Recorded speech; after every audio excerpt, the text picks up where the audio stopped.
Bonsoir. Magnifique parc du Mercantour, touché bien sûr par la tempête Alex au mois d'octobre dernier.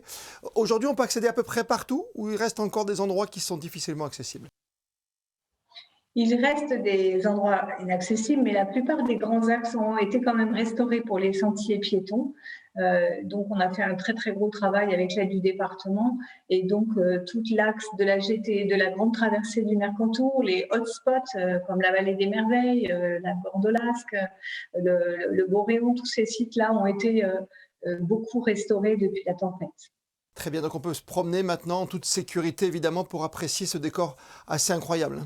Avant d'organiser votre visite, je vous conseille quand même d'aller voir sur le site du parc du Mercantour où vous trouverez une carte à jour avec les sites qui sont accessibles et ceux qui nécessiteront une réflexion plus tardive. Vous imaginez notre tendresse pour ce parc du Mercantour, parce que dès qu'on est petit ici à Monaco, ben on part se promener vers le Boréon, découvrir les fresques aussi qui existent toujours. Hein. C'est pas la peine d'aller au bout du monde, il y a des endroits assez incroyables. On retrouve ces fresques d'antan en plus.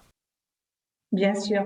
Et j'en profite pour signaler que la Fondation Albert II de Monaco a été aussi particulièrement généreuse avec le parc et nous a permis de restaurer des portions qui nous permettront d'aller voir les merveilles.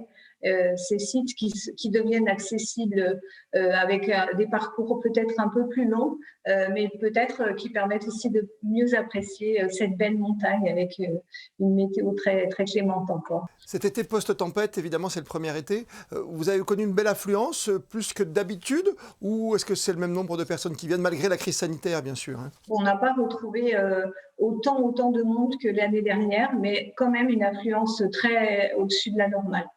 C'est le moment ou jamais, finalement, pour aller découvrir, peut-être encore avec plus de tranquillité, les merveilles, comme la faune et la flore de ce parc national du Mercantour. C'est ça, bien sûr. Il y a encore beaucoup d'endroits qui sont moins connus.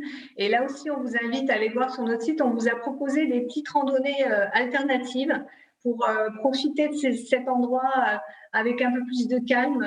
Et c'est tout à fait la meilleure période là pour aller voir les petites randonnées qu'on vous propose d'explorer dans ces derniers jours de l'été. Les oiseaux, les animaux, des ongulés sauvages, des loups, on peut en apercevoir encore dans le Mercantour. Et surtout les marmottes, les oiseaux. On a aussi une flore exceptionnelle. On a aussi développé des animations encore en Roya, beaucoup d'animations. Notamment, il y en a une ce week-end à Lotion, où les gardes du parc ont fait découvrir aussi aux visiteurs la richesse de notre flore et de notre faune. Et il reste encore beaucoup d'animations d'ici la fin du mois d'août. Aujourd'hui, vous, dans les petites balades que vous avez pu faire, votre petit coup de cœur ce soir sur Monaco Info? Ah, c'est difficile parce qu'elles sont toutes avec beaucoup d'intérêt. Moi, j'aime beaucoup le Haut-Var, mais qui est un peu plus loin de Nice.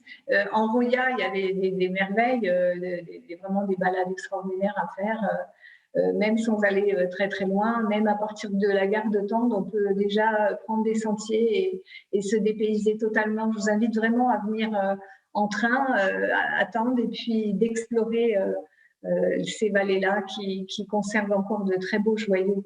Et c'est vrai que la dénomination Parc national permet de garder toute cette biodiversité et de profiter d'un spectacle assez magnifique hein, pendant de longues années, on l'espère tous.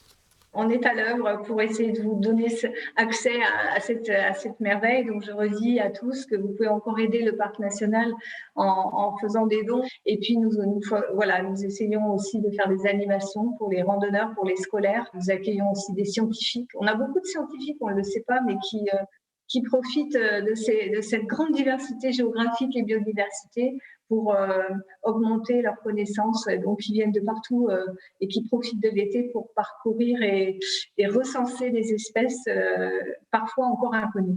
Belle fin d'été et bonne randonnée si vous en faites encore, et je vous le souhaite hein, bien sûr, d'ici la fin de cette très très belle saison, parce qu'en montagne il fait un tout petit peu moins chaud, même s'il fait toujours très chaud dans le Mercantour quand même, au cœur de l'été. Merci à vous. À bientôt, merci à vous.